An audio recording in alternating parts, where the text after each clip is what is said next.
संध्या जौहार में प्रगति अग्रवाल और आप मन देखत हो News+21। चलो एक नजर डालथन संध्या के खबर में।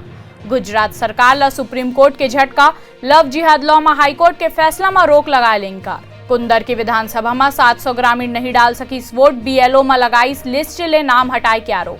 बॉबी देओल, सानिया मल्होत्रा और विक्रांत मैसी के फिल्म के ट्रेलर हुई रिलीज, शाहरुख खान करते प्रोड्यूस। केजरीवाल हा कांग्रेस बीजेपी एसएडी में बोलीस हमला, कही 70 साल में ये मन कुछ नहीं करीस। राजीव युवा मितान क्लब के अध्यक्ष हुई भूपेश बघेल, उपाध्यक्ष बनी उमेश पटेल। छत्तीसगढ़ में आज तहसीलदार के हड़ताल, स्कूल कॉलेज छोड़ सबो दफ्तर में ताला। रायगढ़ के मिनी स्टेडियम में प्रदर्शन, 2 वकील गिरफ्तार। प्रयागराज ले छत्तीसगढ़ आत रही बस पलटीस, 1 यात्री के मौत, 15 घायल, 6 के हालत गंभीर, बचाव कार्य जारी। कोरबा के बालको पावर प्लांट में हादसा, काम करत वक्त मशीन में दबाए ले कर्मचारी के मौत।